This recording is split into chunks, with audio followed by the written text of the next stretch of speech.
সাধারণ পরিস্থিতিতে কোনো মহিলা চাইবে না যে তার স্বামী আরেকটা বিয়ে করুক। তবে ইসলামিক শরিয়া বলছে একটা বড় ক্ষতি ঠেকানোর জন্য ছোট ক্ষতি হওয়া ভালো।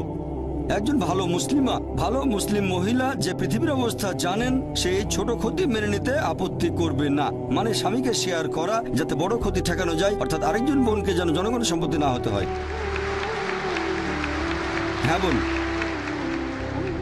আর কিছু বলবেন? আমি এটাকে অনৈতিক বলছি, কারণ যে মহিলার একাধিক পুরুষ সঙ্গী থাকে সে একজন খারাপ মহিলা, কিন্তু একজন পুরুষের একাধিক স্ত্রী থাকলে সেখানে কোনো সমস্যাই নেই, তাই না? এই প্রশ্নটা খুব সুন্দর বোন। আপনি প্রশ্ন করলেন যে কোনো পুরুষের একাধিক স্ত্রী থাকলে সে কি ভালো মানুষ? না, একজন পুরুষের একাধিক স্ত্রী থাকলে কোনো সমস্যা নেই, তবে একাধিক স্ত্রী থাকলেও সে খারাপ হতে পারে।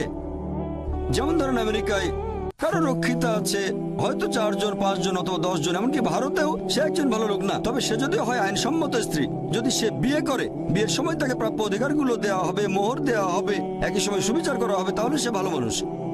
তবে আপনার পাল্টা প্রশ্ন যে মহিলারা কেন একাধিক পুরুষকে বিয়ে করতে পারে না, ঠিক এটাই তো আপনার প্রশ্ন, যে মহিলারা কেন একাধিক বিয়ে করতে পারে না, এই তো?